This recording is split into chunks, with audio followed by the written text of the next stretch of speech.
Radio Sucesos 101.7 FM presenta su noticiero Sucesos con Milton Pérez y Verónica Larrea. Un periodismo libre para una democracia plena. Los hechos y las opiniones de los sucesos que marcan nuestro tiempo.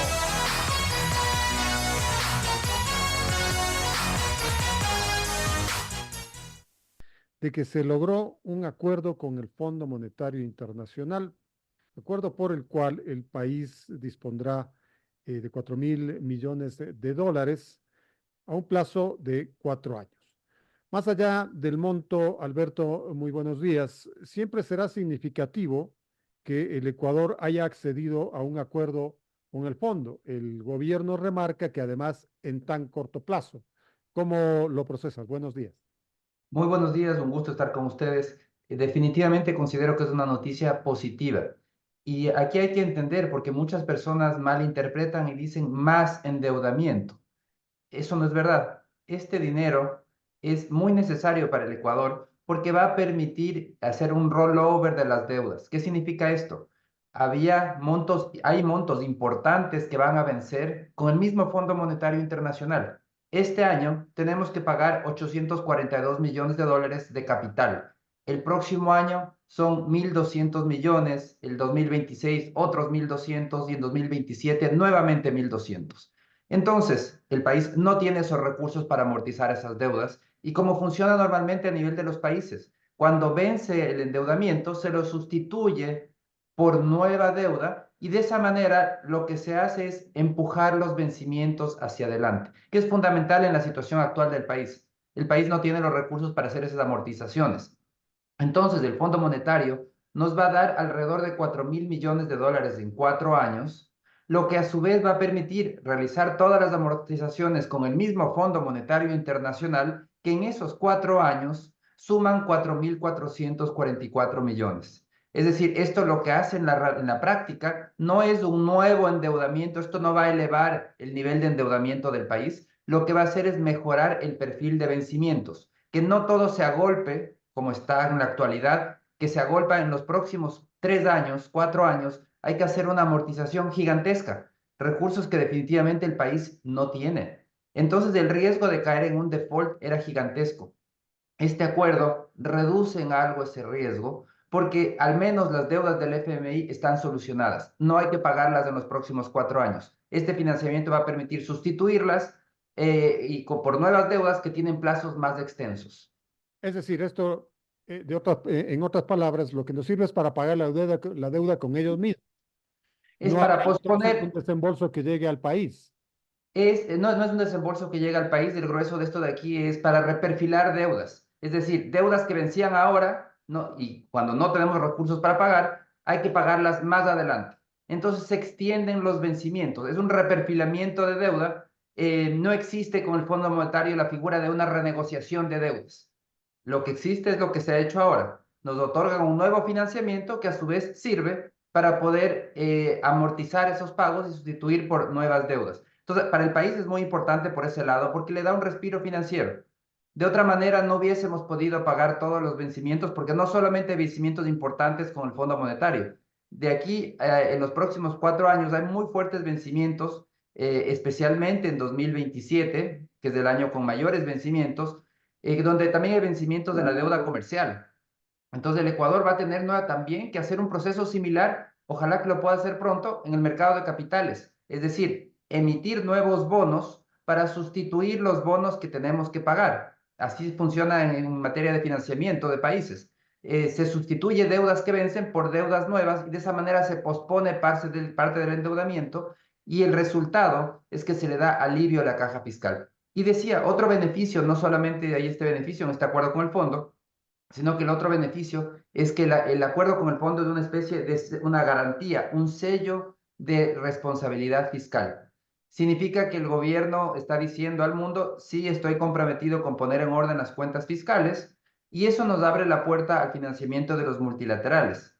Ya hemos visto cómo, por ejemplo, también se aprobó el día de ayer un crédito de la CAF por 800 millones de dólares para un crédito puente para el tiempo que demore la negociación con el Fondo Monetario Internacional y hasta que lleguen los recursos del Fondo Monetario.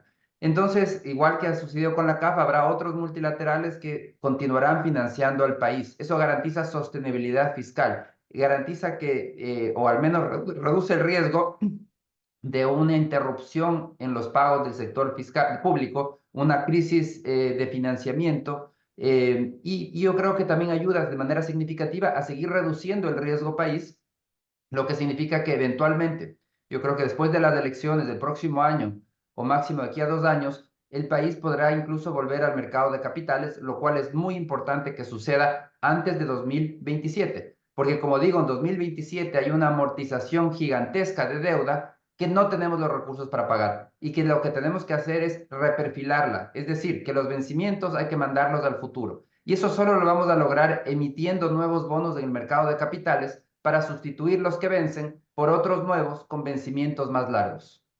Ahora, el gobierno habrá hecho las solicitudes respectivas de crédito a los proveedores, hablemos del Banco Mundial, del Banco Interamericano de Desarrollo, la propia CAP, porque si bien estos recursos, los 4.000 millones del Fondo Monetario Internacional, no van a llegar al Ecuador, pero están intactas las necesidades de financiamiento del país en este año, más o menos 11.000 millones de dólares. No, esto de aquí lo que hace es reducir, este financiamiento reduce la necesidad de financiamiento, porque la necesidad de financiamiento, esos casi 11.000 millones de dólares de necesidad de financiamiento bruta, incluían lo que tenemos que amortizar de deuda. Por ejemplo, incluían los 842 millones que hay que pagarle al FMI este año.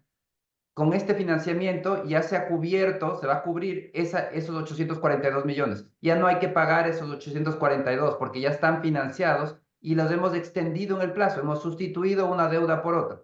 Es un proceso que puede parecer engorroso, pero es el equivalente a ir a una institución financiera y decirle, refinancieme la deuda. No puedo pagar en el corto plazo. A usted no le interesa que yo caiga en mora, a mí tampoco me conviene caer en mora. Entonces le pido que extendamos plazos y hagamos una nueva tabla de amortización. Eso es el equivalente de lo que ha sucedido ahora, solamente que, como digo, con el Fondo Monetario no existe la figura de renegociar deudas y lo que existe es el sustituir deudas que vencen por deudas nuevas. Entonces, ahora ya la necesidad de financiamiento no son esos casi 11.000 millones, sino que están por alrededor de 9.000 y pico de millones de necesidad de financiamiento este año. ¿Y eso Eh, de dónde va a salir, Alberto? La diferencia, ese es el gran desafío, porque igual sigue siendo una necesidad de financiamiento muy grande. Hay que estar muy claros que las cuentas fiscales todavía están en una situación dramática y lo lamentable es que se ha buscado poner en orden las cuentas fiscales. Es fundamental poner en orden las cuentas fiscales. Un país no puede salir adelante con un fisco desordenado, pero hay distintas maneras de hacerlo. Y la manera que se ha decidido es una manera equivocada, que es la manera de pasarle toda la cuenta a los ciudadanos, una muy fuerte elevación de impuestos que ya estamos viendo las consecuencias. Eso está deteniendo la economía. La previsión del Fondo Monetario del crecimiento del país para este año es cero. El país se va a estancar. La economía ecuatoriana se va a estancar este año. Y esta previsión la hizo antes de los apagones. Probablemente con los apagones incluso la economía ecuatoriana termine contrayéndose.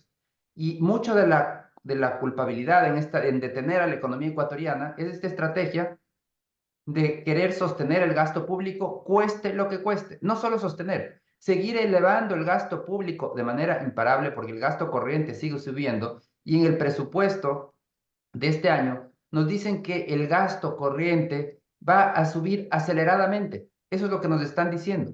¿Y cómo lo van a financiar? Con una muy fuerte elevación de impuestos. Entonces es una estrategia equivocada porque es una estrategia de pasarle todo el costo del ajuste a los ciudadanos, detener el crecimiento económico y al final del día esto va a destruir bienestar, va a destruir empleos. Bueno, pero es que este es un círculo vicioso en donde no hay muchas salidas, que si no se financia vía impuestos, tendría que hacerlo mediante las ventas de nuestro commodity, que es el petróleo. Pero fíjese usted que para este año estaban previstas ventas brutas por 14.000 millones de dólares, de los cuales solamente entran, creo que 1.200 millones a la caja fiscal. Y la otra es deuda que no, justamente por el riesgo país, no es que esté disponible. No, por supuesto que existen alternativas y no son sencillas. Nada es sencillo en materia fiscal, las cosas son complejas y tienen consecuencias políticas importantes, pero existe la alternativa. La alternativa es detener el gasto. dejar de gastar a ese ritmo. No podemos tener un Estado que para este año, el presupuesto de este año, nos dice que el gasto va a subir en 2.427 millones de dólares. Es decir, aquí la farra fiscal continúa y a toda madre. Eso es lo que no puede continuar, es lo que tiene que acabar. Hay que detener la expansión del gasto. Y no solamente eso, hay que eliminar el gasto de mala calidad. Hay que darle nuevos criterios al manejo fiscal. No ¿Cuál es ese solamente gasto de mala calidad que debería detenerse de inmediato? de manera inmediata tenemos que, hay una lista de yo tengo una lista de alrededor de 60 instituciones estatales que no agregan ningún valor a los ciudadanos. Esas instituciones simplemente tienen que ser eliminadas. No cabe seguir haciendo ese tipo de gasto. Y en cuanto a eso se llama priorizar, que es el otro concepto. Hay que priorizar en lo importante. ¿Qué es lo importante? Salud, educación, seguridad. Tenemos un Estado que se dedica a todo, que es de empresario en todas las áreas. En todas las áreas que nos imaginemos hay una empresa estatal y muchas de ellas perdiendo millones de dólares, empezando por la empresa de telecomunicaciones, que pierde decenas de millones de dólares y que tenemos que financiarla, subsidiarle con los impuestos de los ciudadanos. Entonces hay que priorizar en salud, educación, seguridad y eliminar lo demás. Hay que darle calidad al gasto. Esto significa que incluso si es un área como educación, yo creo que hay que empezar por la educación, por ejemplo. Educación, ¿cuánto de ese gasto es realmente para sueldos de profesores? ¿Cuánto es para pensum, para capacitación? ¿Y cuánto es para una burocracia, un ejército burocrático de trámites que se dedica a trámites inútiles, que para acosar a todos los colegios y universidades en una tramitología infernal que no agrega valor a la educación?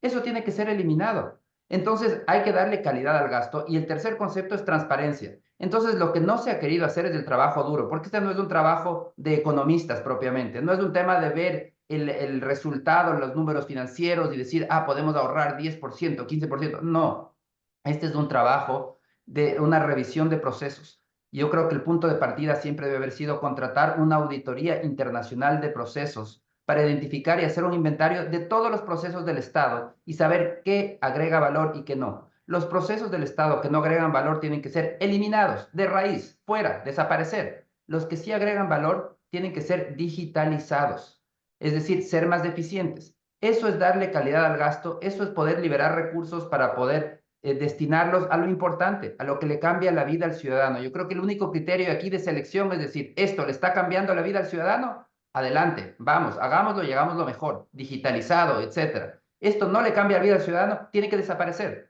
Desaparecer, si son instituciones completas, pues desaparecer instituciones completas o áreas o actividades específicas, y de esa manera vamos a lograr usar mejor los recursos. Lo que no es viable es tener un gasto que sube año tras año imparable y al mismo tiempo los ciudadanos sentimos unos servicios públicos deteriorados, porque es la realidad. Cada día los servicios públicos son de peor calidad y eso lo sentimos cuando vamos a sacar un pasaporte, cuando vamos a renovar una cédula, etcétera. Vemos cómo se han deteriorado los servicios públicos, pero los recursos que se destinan al gasto público siguen creciendo aceleradamente. 7 de la mañana con 59 minutos, diálogo en Noticiero Sucesos con el economista Alberto Acosta Burneo. Hablando pues de las contrapartidas que tiene que hacer el Estado en función de tener pues un Estado razonable, perdón por la redundancia, ¿qué habría que hacer con los subsidios? Que es uno de los gastos más importantes del presupuesto general del Estado ya aprobado, ya en vigencia, que más o menos, usted me corrige por favor, alcanza los 4.000 millones de dólares. Estamos hablando de subsidios de toda clase, pero especialmente a los combustibles. Definitivamente, ese es un tema fundamental. Los subsidios del Estado realmente son mucho más altos. Los subsidios del Estado para este año están presupuestados en 7.800 millones de dólares. El subsidio más grande del Estado es los combustibles, 3.000 millones, muy de cerca con la seguridad social, que es el otro subsidio, 3.000 millones para seguridad social, y el bono de desarrollo humano, que son 1.500 millones. Esos son como los más grandes. Hay otros más pequeños, pero los tres más grandes son combustibles, 3.000 millones, seguridad social, 3.000 millones, y desarrollo y bono de desarrollo, 1.500 millones. Entonces vemos que es un monto muy importante del presupuesto que se destina a subsidios. En el caso del subsidio de los combustibles es fundamental focalizar. Necesitamos que ese subsidio llegue a quien realmente lo necesita, porque en la actualidad el 50% de ese subsidio va o lo capta el 20% más rico de la población, lo cual es un absurdo. Estamos subsidiando al que más tiene. No tiene ningún sentido. Desde que creamos ese subsidio, hemos destinado más de 60.000 millones de dólares a alimentar vehículos. ¿Qué hubiese sido del país si ese dinero lo hubiésemos destinado a la educación, por ejemplo? A educar a las futuras generaciones. Pues el país hubiese dejado de ser un país subdesarrollado hace muchísimo tiempo. Entonces, eso es la urgencia de focalizar. ¿Cómo hacerlo? Yo creo que hay mecanismos y hay experiencias recientes de cómo se debe hacer de manera correcta. El primer paso es identificar a quién sí debe recibir el subsidio. Y creo que quien debe recibir el subsidio es la población más pobre, ese 20 y pico por ciento de la población ecuatoriana que está bajo la pobreza. ¿Y cómo se les destina ese recurso? Bueno, una manera de hacerlo es creando una transferencia en efectivo para el transporte público para garantizar que no suba la tarifa del transporte público. Esa es la primera cosa. Entonces, una transferencia en efectivo y las tarifas de transporte masivo. Transporte masivo son buses, no taxis. Taxis es un transporte privado. Los buses, transporte masivo, no suba la tarifa. Ese es el primer punto. Segundo punto, reintroducir la banda de precios que ya existió en el pasado para evitar variaciones drásticas. Y tercer punto, crear un fideicomiso con los recursos que se ahorren. Hay que generar confianza en el sistema. Que la gente diga, bueno, me voy a sacrificar porque a todos nos va a costar más, pero me voy a sacrificar con un objetivo, porque estos recursos van a servir, por ejemplo, un fideicomiso cuyo único destino de esos recursos puede ser, por ejemplo, seguridad o seguridad y educación, y que además tengan que rendirnos cuentas de hasta el último centavo que se gaste de ese fideicomiso a cualquier ciudadano para darle transparencia. Todo esto va a generar confianza en el sistema y permite de esa manera conseguir el respaldo político que se requiere para una medida de este tipo, porque hay mucha desconfianza y la gente dice, me van a cobrar más por los combustibles para que siga la farra fiscal, para que sigan gastando cada día más. Eso no genera confianza ni respaldo. En cambio, si existe un mecanismo de transparencia y un uso claro de los recursos, vamos a decir, bueno, me estoy sacrificando, me cuesta más, pero estoy recibiendo un servicio a cambio. Sé que eso se está invirtiendo en seguridad, se está invirtiendo en educación, eso mejora mi calidad de vida. Al inicio de este mes y con oportunidad del incremento en el IVA, se topó un tema tabú, que es el incremento del gas de uso doméstico, ¿no es cierto? Ahí se habló a los años, porque, insisto, es un tema tabú, se habló a los años de la enorme diferencia que tiene para el Estado comprar este combustible y del enorme subsidio que existe en función de entregarlo a un precio irrisorio, que antes era de $1.50. Ahora ha subido un poquito por cuestión del incremento del IVA y ha subido obviamente el transporte del gas. Pero, ¿qué habría que hacer, por ejemplo, con el gas? En el gas se va a destinar este año alrededor de 337 millones de dólares en subsidio. Ese subsidio tiene que ser focalizado, porque nuevamente es un subsidio que beneficia al que más tiene, al que calienta su piscina con gas, al que consume más bombonas de gas. Es un subsidio que no va al que necesita. Entonces yo creo que aquí se podría hacer un esquema, por ejemplo, en donde se haga de manera voluntaria, la población se inscriba para recibir en efectivo el valor del subsidio. Entonces, ir migrando gradualmente conforme la población se inscribe y pide recibir en efectivo ese subsidio, otorgar ese subsidio a todos los beneficiarios del bono de desarrollo humano. Ellos tendrían una inscripción automática y el resto de la población habría que hacer un análisis. Disculpe, hubo un corte de la luz con los apagones. Eh, Ya no nos sorprendes. sí, pero ya estoy de regreso. Muchas Eh, gracias. Les decía, hacer un mecanismo en donde la población se inscriba para recibir el subsidio en efectivo y poner ciertas metas. Conforme alcancemos cierto número de personas, por ejemplo, con 50.000 personas que se inscriben, se reduce el subsidio en 50 centavos y esos 50 centavos se les transfiere mes a mes en efectivo a esas personas.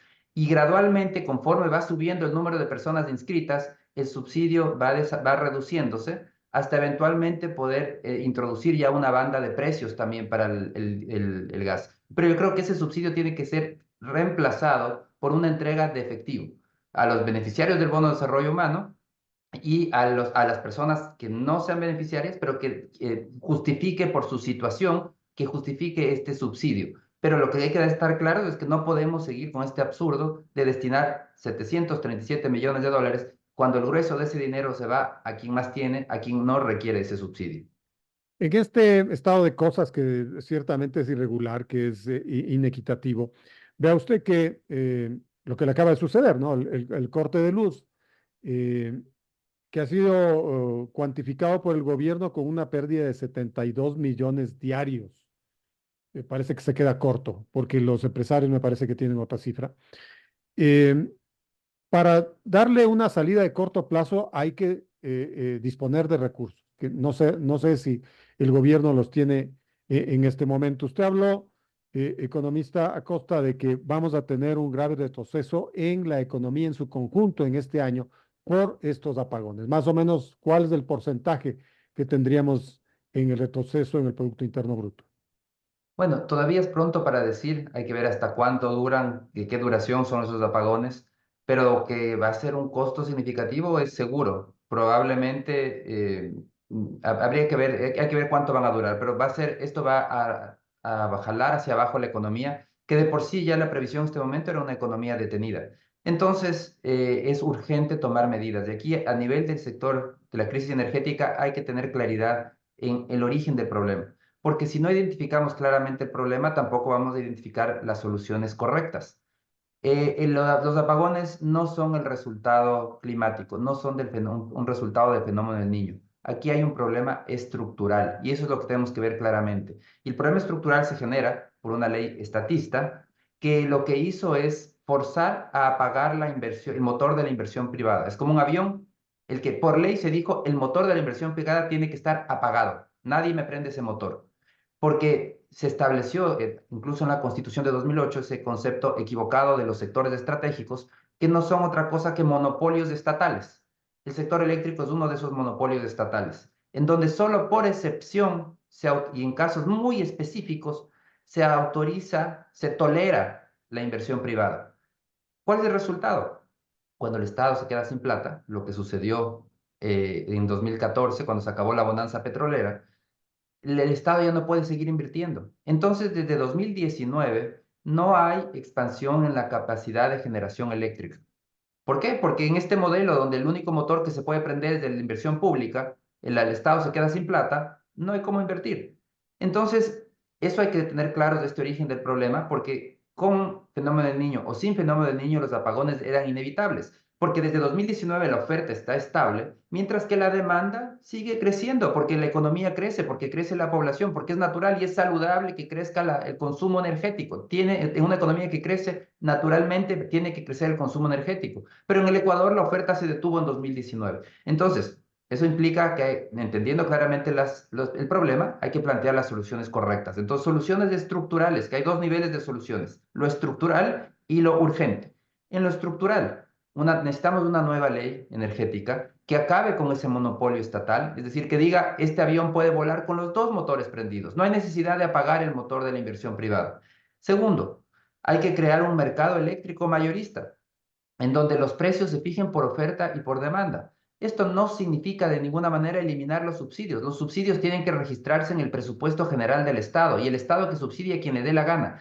Pero tiene que haber un mercado mayorista en donde los precios se fijen por oferta y por demanda. Y tercero, permitir que cualquier empresa privada, pública, mixta, ingrese a transmitir, a generar o a distribuir electricidad. Es decir, abrir la puerta a la inversión en el mercado. Esto para poder elevar nuevamente la oferta energética. Si el Estado tiene recursos, pues invierte. Si no tiene, igual está abierta la puerta y debería estar abierta la puerta para la inversión privada. Lo importante es que se invierta. No importa de dónde venga, público, privado, mixto, lo importante es que se invierta. Esto es a nivel estructural y muy brevemente a nivel emergente, porque estamos frente a un incendio que hay que apagar. Esta es la solución que le digo, la solución estructural es una solución de largo plazo, toma tiempo implementar. Los resultados no van a estar de aquí a 6 meses, van a estar de aquí a 5 años, 3 años, pero el largo plazo se lo construye hoy. Por eso es que hay que estar claros en las medidas estructurales para corregir el problema. Pero también tenemos que trabajar en medidas emergentes a un nivel inmediato. Inmediato, liberar importación de gas natural para Termogas Machala y para cualquier otra actividad productiva que requiere gas natural y para generación eléctrica. Dar mantenimiento al parque térmico. Es urgente. Las plantas de parque térmico no están en capacidad óptima, no están produciendo al máximo. Y tercero, comprar y alquilar nuevas generadoras de gas a gas, nuevas generadoras en tierra o en mar. Lo importante es tener nueva generación temporal, urgente, para poder abastecer durante el tiempo que se requiera hasta que se puedan corregir los problemas estructurales. Para lo cual se requieren recursos que deberán ser retirados de cualquier otra actividad. Alberto, retorno sobre el tema del FMI. Quiero, por favor, su comentario sobre una posición de la CONAIE que dice que un nuevo acuerdo con el FMI no es un premio para nuestro país, sino un castigo que aumenta nuestra deuda y exige más sacrificios sin aportar beneficios claros. Pedimos a la Asamblea y a la Corte Constitucional que actúen de inmediato para exigir que se transparente. ¿Qué opinas de eso? Bueno, son temas técnicos, no todos tienen por qué entenderlo. Como les mencionaba, esto no aumenta nuestra deuda, esto es para sustituir deudas que están venciendo, esto permite extender los plazos del vencimiento, da un alivio financiero, entonces no hay un aumento de la deuda. Y bueno, la posición de la CONAIE es muy clara, ellos quisieran llevarnos al comunismo indoamericano, en donde al final del día todos seríamos absolutamente pobres. No creo que sea la ruta. El mundo, ya vemos los resultados del comunismo en todo el mundo, no ha rendido frutos, ha generado pobreza por donde ha pasado. Y más bien lo que tenemos que ir es mirar al futuro, mirar hacia los países y las mejores prácticas y cómo se han desarrollado los países. No se han desarrollado con la irresponsabilidad, endeudándose y no pagando las deudas, esa no es la manera de desarrollarse. Los países se desarrollan con institucionalidad, con respeto a los contratos, con un Estado de Derecho. Entonces, yo creo que hay que ver también los cuestionamientos de qué posición vienen y qué es lo que nos plantean como alternativa. La alternativa que nos plantea la CONAIE es absolutamente inviable y sobre todo es absolutamente inconveniente. Pobreza para todos, no lo queremos. El país no va a ir y no aceptaremos a los ciudadanos que vaya al comunismo indoamericano que quiere la CONAIE. Perfecto, Alberto, gracias por su tiempo, gracias por sus criterios. Muchísimas gracias, siempre es un gusto. Muchas gracias. Estuvo con nosotros el economista Alberto Acosta Burneo. Son las 8 de la mañana con 12 minutos en Noticiero Sucesos.